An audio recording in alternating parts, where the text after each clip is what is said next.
You know, Pan-chan, the age of consent in Japan is 14. 14 years old, you say?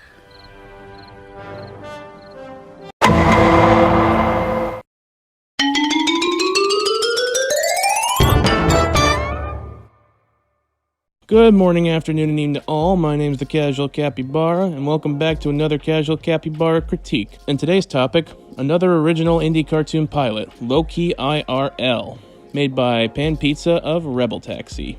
For the few who don't know, Pan Pizza is a cartoon critic who's been on YouTube for almost 15 years, way longer than most critics. He's developed a very distinct presentation that just oozes style. His videos, graphic-wise and editing-wise, is a real unappreciated treat that you don't get with most critics, and his style has just kept getting better as time goes on. So if you can tell, I'm kind of a big fan of his work. He was one of the biggest inspirations for me to make videos myself. So this video may be a bit biased, just giving you a heads up. But without further ado, let's get IRL. Let's take a dip into insanity. In the world of Loki IRL, humans and living cartoons, known as IRLs, coexist. In this future, we bring art into real life. Humans and IRL art coexisting.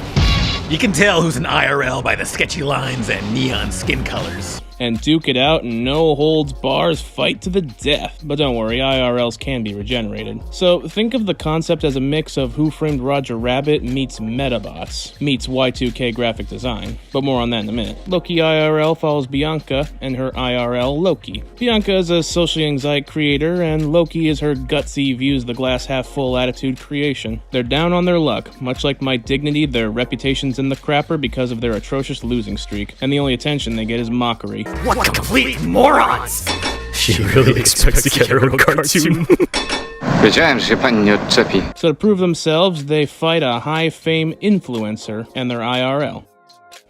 Why does that sound so familiar? Anyways, that's the story summary. Let's talk about something else. Next, the visuals. And sorry to gush, but this show is visually fantastic. It's a visually spectacular cartoon that oozes style. Everything in this show is graphically amazing. This is the Y2K cartoon style in Maximum overdrive! If you're gonna watch this on the biggest screen possible. My dinky little falling apart iPhone 8 doesn't do this show justice.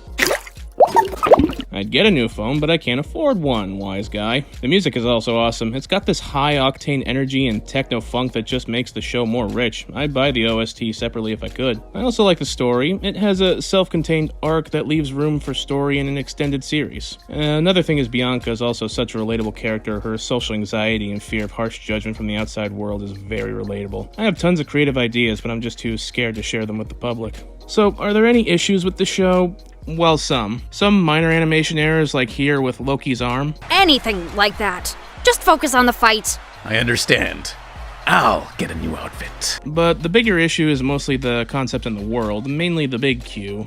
How do IRLs come to life? How does that work? Do they come to life with technology, or is it just a creator's willpower in their mind that they exist? I don't know, but Pan Pizza on Twitter has been open about the complaints. He says the questions like that would be explained if the show continues, which I sure hope it does. It's pretty impressive how he managed to do it with just a $15,000 budget, a broken laptop, and an old-ass iPad. It's like that one Tony Stark joke. Tony Stark was able to build this in a cave with a box of dicks. Overall, Loki IRL is an audible and spectacle treat and is a huge recommendation from me. I love it mostly because it's just basically Pan Pizza's stream of consciousness, a big regurgitation of everything Pan Pizza likes in his cartoons, and I respect that. I respect that he had the courage to put this out there. If I had just a 1/12 of his talent, I'd be more open with my ideas. Quit sucking up and wrap it up. Alright, Loki IRL. It's really good, I like it, I watch it, buy some merch to support it, I pray for more episodes, and it's certainly a step up from that cartoon. So, Rachel, Mandrake, wrap it up. I thought Loki IRL was okay. How about you? The whole time I was watching, I wanted IRL to be done so I could GTFO. Now, normally this is where I'd be stopping the video, but in typical Capybara fashion, I'm damn near done editing my video, and on the day I'm done, Glitch's new show, Knights of the Guinevere, premieres. So that gives me an idea. For the first time ever, we're doing a double feature review on this channel. Let's talk about Knights of the Guinevere, since I'm basically the glitch guy at this point. So anyway, Knights. Made by the same peephole that made the Owl House. Now, I've never seen the Owl House, so I'll be reviewing this going in with no bias. Take that with a grain of rice when viewing of Knights of the Guinevere later. You know, that wasn't too bad. You know, I'm not sure where to start with Knights. I like it, but I don't know. Let's just start by describing the show. Knights of the Guinevere stars two scrappy young adults, Francis and Adria, sorry. One's a dredger, the other one's a techie who works on animatronics for the Guinevere amusement park. In a sci-fi fantasy world where the amusement park is a prestige upper-class something or another, while everyone else lives in the slums, living off the scraps of the park. So if you couldn't already tell, the whole thing with Knights is that it's a not-so-subtle jab at Disney over canning the Owl House. But anyways, Francis finds a Princess Guinevere automaton, one that holds more value that they and Adria realize. And then all sorts of crazy shit ensues. Like salt and sharks! There's a fight with the dredger scrappers, there's a fight with that big-ass knight animatronic. Honestly, it's all kinds of whack, yo.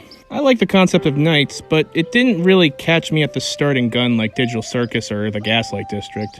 If it gets greenlight for a full series, it might grow on me. As it stands, it's an alright pilot with some great 2D art, interesting themes and concepts, with my only real issue is too much cursing. Holy shit. Asshole, fuck you! I'd like it toned down just a bit if we're going forward with a full series. But I'll still give Knights of the Guinevere a thumbs up. So what do you have to say again, Rachel and Mandrake?